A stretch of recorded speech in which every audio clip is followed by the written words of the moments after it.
అసలు మనం లోపల ఊహించలేము ఎన్ని నాడులు ఉన్నాయో. మొత్తం అంతా నాడీ మండలమే ఇదంతా. అర్థమైందే? ఇదంతా నాడీ మండలమే మొత్తం అంతా. అందుకనే ఒక వ్యక్తి అన్నారనమాట, శరీరంలో ఉండేటువంటి నాడులు ఉన్నాయే, కనపడనివి కనపడేవి అన్నిటినీ బాగా బయటికి తీసి అన్నిటినీ ముడివేస్తే మొత్తం ఈ భూమండలాన్ని, భూమిని 2 సార్లు చుట్టొచ్చట. ఒక మనిషిలో ఉండే నాడులను తీస్తే అన్ని కోటాను కోట్ల నాడులు ఉన్నాయి. ఆ నాడులన్నీ కూడా ప్రతి శాఖ నాడీ సహస్రాణి భవంత్యాసు వ్యానశ్చరతి. ఇలాగా ఈ నాడులన్నీ కూడా వ్యాపించి ఉన్నాయి కదా. అసలు ఆ నాడులు లేకపోతే మనం లేమండి, ఇంకంతే. అందుకనే ఎక్కడైనా నరం కట్ అయితే ఇంకంతే, అక్కడ బ్లీడింగ్ అయిపోయి మనిషి చచ్చిపోతాడు. ఆ నాడులన్నీ కూడా చాలా చాలా ప్రధానమైనటువంటివి. ఆ నాడులన్నిట్లో కూడా వ్యానశ్చరతి, వ్యానం అనేటువంటి వాయువు ఆ నాడుల్లో అంతా కూడా చరిస్తూ ఆ నాడులన్నింటినీ కూడా యాక్టివేట్ చేస్తూ ఉంది. ఇప్పుడు ఇంకొకటి రావాలి. ఏమిటది? వ్యానః వ్యాపనాత్ ఆదిత్యాదివ రశ్మయ హృదయాత్ సర్వతో గామిని. అంటే ఈ వ్యానం అనేటువంటిది వ్యాపనాత్, అంతా వ్యాపించి ఉంది. ఎలా? ఆదిత్యవత్ అంటే ఆదిత్యుడి నుంచి కిరణాలు ఎలాగైతే మొత్తం అంతా కూడా వెదజిమ్మి ప్రకృతిని అంతా ప్రకాశింపజేస్తుందో, వ్యానం అనేది కూడా నాడుల ద్వారా అంతా వ్యాపించి తన యొక్క ప్రక్రియ చేస్తూ ఉంది. నాడీభిః సర్వదేహం సంవ్యాప్య వ్యానః వర్తతే. వ్యానం అనేది అంత దేహమంతా వ్యాపించి ఉంది. కాబట్టి దేహమంతా ఆ వ్యానమనే ప్రాణం ఉంది.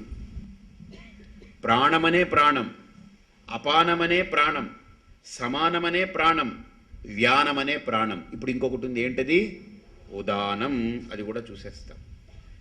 అథ ఏకయోః ఊర్ధ్వః ఉదానః.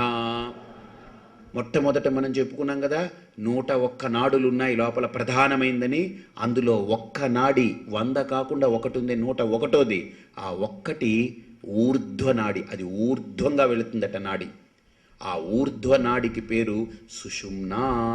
దాంట్లోనే ఉదానం అనేటువంటి నాడి ఉంది. ఏంటి?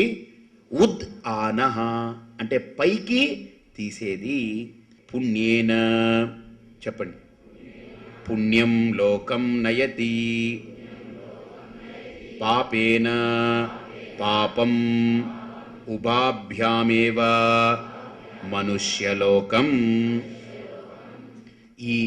ఇక్కడ ఏంటంటే అథ ఏకయోః ఊర్ధ్వం అంటే ఈ ఏకయోర్ధ్వం అంటే ఇక్కడ ఏమైపోయిందనంటే లోపల ఉన్నటువంటి 101 నాడులలో 101దైనటువంటి ఒక నాడి సుషుమ్నా నాడి.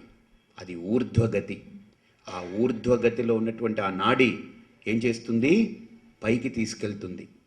దేన్ని? ప్రాణాత్మని తీసుకెళ్ళి ఏం చేస్తుందనంటే, పుణ్యమైతే ఈ శరీరము పుణ్యాన్ని కనుక కలెక్ట్ చేసుకుని ఉంటే పుణ్యలోకాలకి వెళుతుంది. పాపమైతే ఈ శరీరము పాపాన్ని కలెక్ట్ చేసుకుని ఉంటే శరీరం పడిపోతుంది, ప్రాణాత్మ అధోయోనులకు వెళ్ళిపోతుంది, పాపయోనులకి. 2 మిశ్రమమైతే ఉభాభ్యామేవ మనుష్యలోకం. పాపపుణ్యం మిశ్రమమైతే వీడు మిశ్ర. వీడి పేరేంటి? మిశ్ర. మిశ్ర విన్నారా? కొంతమంది పేర్లు పెట్టుకుంటారు. సురేష్ మిశ్రా. మిశ్రా అంటే ఏంటి? కలపడం అనమాట. 2 కలిసింది. పాపము పుణ్యము మిశ్రమ పాలల్లో ఉంటే వాడికి మానవ జన్మనిస్తుంది. కాబట్టి ఇప్పుడు పుణ్యానికి పాపానికి మిశ్రమానికి ఏమిటి చూస్తుంది? ఉదానం అనే ప్రాణం. కాబట్టి మీ పాపం పుణ్యం దేవుడు ఎవడో ఉండి చూస్తున్నాడని కాదు. మీ ప్రాణమే మీ పాపం, మీ ప్రాణమే మీ పుణ్యం, మీ ప్రాణమే ఉభయం. కాబట్టి ప్రాణాత్మ, అందుకనే అంతరాత్మ అంటారు. ప్రాణాత్మ అది అంత గొప్ప శక్తి. కాబట్టి ఇప్పుడు ఏవేవి ఎక్కడెక్కడున్నాయి?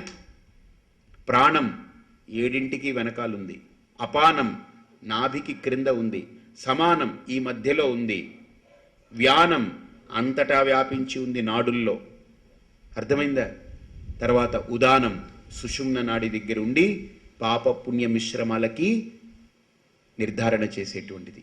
కాబట్టి ఇవన్నీ కూడా ఈ 5 రకాలుగా ప్రాణ, అపాన, వ్యాన, ఉదాన సమానమనేటువంటి నాడులు, ఈ ప్రాణాలు ఇలా ప్రవర్తిస్తున్నాయి. ఇప్పుడు ఈ ప్రాణాలు ఈ 5 రకాలుగా విభజింపబడ్డవి, ఇవి ఈ శరీరంలోనే విభజింపబడ్డాయా, బయట కూడా ఉన్నాయా? బయట ఉంటేనే లోపల ఉంటుంది. అసలు లోపలదనేది హంబక్, ఇది ఊరికినే కల్పన. ఇదంతా 5 రోజులు ఉంటుందో, 10 రోజులు ఉంటుందో, 100 రోజులు ఉంటుందో తెలియదు, లేకపోతే 100 ఏళ్ళు ఉంటుందో తెలియదు కదా. ఇది ప్రధానం కాదు. ఇవి 5 బయట ఉంటేనే ఇందులో కూడా ఉంటాయి. కాబట్టి ఇవి 5 బయట ఎలా ఉన్నాయి ఒక్కొక్కటి చెప్తారనమాట. ప్రాణం సూర్యుడి దగ్గర, సమానం అంతరిక్షంలో, అపానం పృథివిలో, ఇలా ఒక్కొక్కటి బయట ఎక్కడెక్కడున్నాయో అనుసంధానం చేస్తారు. అనుసంధానం చేసి ఈ 5 పోయేటప్పుడు ఈ 5 వాటి వాటి తల్లుల దగ్గరికి వెళ్ళిపోతాయి అన్నమాట. ఇందులో ఉంటే పిల్లగాళ్ళు, బయట ఉంటే తల్లిగాలి. అది మహావాయు, మహాప్రాణం. ఇదేంటి? అల్పప్రాణం. అందుకని ఏమిటోనండి స్వామి, అల్పప్రాణండి వాడు మహాప్రాణండి అని ఎవరు అనరు. ఏమంటారు? అల్పప్రాణండి బాబు అని. ఎంత అల్ప ప్రాణాలు ఇవి, పిల్ల ప్రాణాలు ఇవి. ఇందులో ప్రాణం పిల్ల ప్రాణం, అపానం పిల్ల అపానం, వ్యానం పిల్ల వ్యానం, అన్నీ పిల్లవే. తల్లి అంతా బయట ఉంది. మహాప్రాణం ఇది. అర్థమైందా? కాబట్టి మహాప్రాణం అనేటువంటిది బయట ఎలా వ్యక్తమవుతుందో దీన్ని ఇప్పుడు ఉపాసన చేయిస్తారనమాట. ఈ శరీరంలో ఉండే ప్రాణాలు పంచప్రాణాలు, బయట ఉండే పంచప్రాణాలు, ఆ మహాప్రాణం, ఈ అల్ప ప్రాణాలు, ఇవి రెండింటినీ సమన్వయం చేసి ఒక సూత్రాత్మగా, ఒక ప్రాణాత్మగా ఉపాసన చేయిస్తారు. అది గొప్ప ఉపాసన, ప్రాణోపాసన. నాదోపాసన కాదు. ఏమిటిది? ప్రాణోపాసన. ప్రాణం మీదనే ఉపాసన.